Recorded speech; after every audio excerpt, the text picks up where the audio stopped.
নতুন বছরে নতুন বই পড়া শেষ এবং পড়েছি অভিক দত্তের বই। আপনি যদি দ্রুত পাঠক হন এবং রহস্যের বই পড়তে ভালোবাসেন এবং খুন হয়ে যাওয়া এমন ঘটনার খুনিকে উন্মোচন করতে চান, তাহলে অবশ্যই আপনি পড়তে পারেন শেষের কবিতা।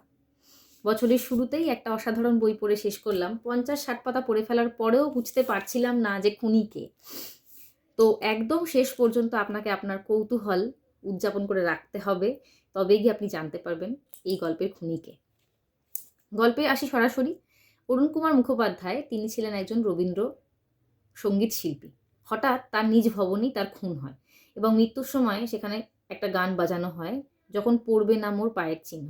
এবং তিনি নিজেই ইচ্ছা প্রকাশ করেছিলেন তার মৃত্যুর সময় যেন এই গানটা বাজানো হয় আর কি, যখন তিনি মারা যাবেন।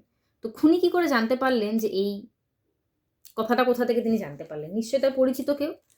তো স্ত্রী ঋতুপর্ণার সাথে তার বিবাহ বিচ্ছেদ ঘটে, তারপরে অন্যান্য নারীদের সাথে তার সম্পর্ক তৈরি হয়।